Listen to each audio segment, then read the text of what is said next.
Hi guys, I hope you're well. Welcome to video number 5 of my Making Our Veins series. And today I'm going to be covering 2 tracks today. I'm going to be covering Sunday Prelude and Sunday as well. And I'm basically going to talk about the inspirations behind it, how they were written, how they were recorded, and other bits and bobs that you might or might not find interesting. So anyway, first things first. So it was recorded at Orange Sound Studios in Penmaen Mawr with Russ Hayes, and it features Rosie Jones on cello. So I've known Rosie for a long time. She's one of my best friend's sisters. And she played cello, and I wanted cello, so I contacted her to play on the track as well. So first things first, really, how was it written? So I found myself at home one day, and nobody was in the house, and I always think that's a great opportunity to actually let go a bit, because I always find it difficult to write when other people are around, because you know you're going to make mistakes. It's not going to come out perfectly straight away. So anyway, I found myself in a good position where there was nobody home. I had a few hours spare, and I'd written, by this point I'd written quite a few songs that feature later on in the album. Like it wasn't the 5th track I wrote, but I basically decided to sit at the piano and try something new. I've always played piano. I played piano before guitar, and I just sat down and I was quite interested in E flat for some reason. I don't know why. So I just started playing E flat. And slowly I started coming up with this chord progression that was slightly descending, and then it had a feature of like where it's a major and then a minor on the same chord, and little things like that. So I feel like it's one of my strongest chord progressions that's like the most interesting. So yeah, basically I sat down, slowly came up with a melody for the verse, which is generally what I kind of do. I always come up with a stronger melody first. So with all the lights, they seem so bright, kind of came first.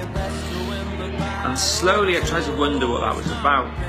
So as far as context goes, might be a good place to start by that. So when I came up with that lyric, it was when I was just thinking about moving to London and to pursue this properly as a career and get my music out there. And I'd visited London a few times by myself to kind of get a feel for it. And I feel like that's what that lyric was about. So even though the lights are really bright and it's why you come down here, almost like, you know, the pavement gold, and you still can't get it right, even though you try your bestest to do it. Try your best to do it. So I was almost like presuming that's what was going to happen.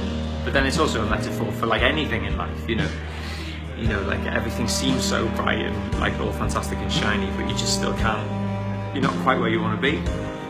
So that, I suppose it's a bit of a double meaning, but for me it was about, you know, all the opportunities there and all the amazing things that can happen, but you still can't quite get it right. So that's what that was about. But anyway, as it developed and as it progressed, I realised the lyrics started to have a connection with drowning. So drowning, if you remember, or if you've watched the previous video, is about like the end of a relationship, and you both knew it, and you're both going to move on, and it's all a bit messy and horrible, but you know it's the right thing to do. And Sunday, well, the prelude first, we'll cover that first. So if you listen to it in context, you just have like quite a heavy track with drowning, and then all of a sudden you have this kind of really emotional cello part. It's really short, but it builds and progresses. And to me, like the imagery I want to try and portray with that is it's like a moment of peace after the storm. So you imagine, like I'm sure many of you have been there and experienced it, where you've just had a big breakup, or a really turmoil, you know, a really gut-wrenching moment in your life, and then it happens, and it's sort of like, that's it, it's happened now. And you might just have that period of like kind of a breathe out and just go, right, well, where do I go from here now? And that's basically what the prelude is, which leads on to Sunday. So basically these 3 tracks are connected. So Sunday is about, so that's happened, you get back to a safe environment, like I don't know, you go home to your mum and dad, or you move out, or you go to a different place, or you go out with your friends or something like that. And you go out and you try and experience new things, and you think everything's going to be fine. You go out, you have a few beers, and then you try your best to feel alright. And obviously with Dutch courage and beer, you feel okay, but in fact you're not. And then the next morning, on Sunday morning, you don't feel great, and it's like laying on a Sunday praying for the pain to fade. You lost the last hours, wondering what time you made it home because you're just out and you don't care and you think you're going to be alright. And that's when you wake up and you realise you're not alright yet. It's going to take a bit of time for you to work through it. You know you're going to be alright, but it's just going to take you time to readdress things and start again, which is fine. You know, it's just a process I think we've all go through, and it's basically just a comment about it. And as it develops, the song, I try to, each verse kind of is a bit of a development. So the first verse is a bit like talking about, oh, I thought I saw you sitting where we used to sit. And then you think back about, oh yeah, one day I want to be back to where we were. But then in the last verse, I talk about you'll find the one, and then you'll be fine, and you'll have forgotten about it. Well, maybe not forgotten, but he would have been a place in your life, but not defined your life, basically. So there's quite a few concepts in there, and maybe you'll find your own, but basically it's about the stages of a relationship falling apart and maybe not working out as much as you can. So that's how the development, how it develops. You know, it's like pretend that you're okay for a bit, and then you realise you're not, and then you know that you will be.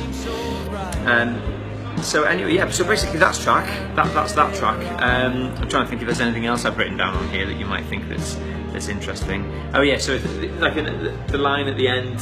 So I sing the chorus quietly, and then it builds up and develops again. And then there's a bit that says, "All the times that I have tried to walk the honest line, but the darkness of the night makes it hard to see what's right." So that's like kind of, you're an honest person, you're a really good person, but once you've had a drink, and you might be in a strange position in your mind mentally, or a strange position emotionally as well, you just get a different confidence, and you get a confidence that maybe is unwarranted because the only reason you've got it is because you've drank something, or you've done something else. And it does become blurry, and it's hard to see what's right. So that's what that line means. But I think at the end of the day, it just tries to say that everything will be alright, but it's fine to feel a bit all over the shop. So anyway, I hope you've enjoyed this video. I realise it's a bit longer than the other videos, but there's a bit more to cover because I've covered 2 tracks. But I'd just love to say a huge thank you to Rosie Jones, who played the cello. She did an amazing job. It was originally supposed to be for a string quartet, but I couldn't find the players, and I rearranged it. So I wrote the parts for Rosie with a bit of help with her, and it's basically a 3-part cello piece, and I just love how it develops, and I'm really proud of it. And the prelude is basically the bridge taken out with all the vocals, without the vocals and all the piano parts and stuff, and just put on its own as a single track, because I really love the progression of it. So anyway, I hope you see these songs in a different context, and maybe they give you a bit of an idea of where I came from with the writing. And thank you very much for watching these videos. Don't forget, you can find out all about me on Twitter, Facebook, Instagram, my website martinpeters.com, and you can find my CDs, which I have one in my bag, I think, last minute, trying to find one. Oh no, I haven't, I don't think. Anyway, thanks very much for watching, and hopefully I'll catch you soon at a gig, so cheers, thanks very much.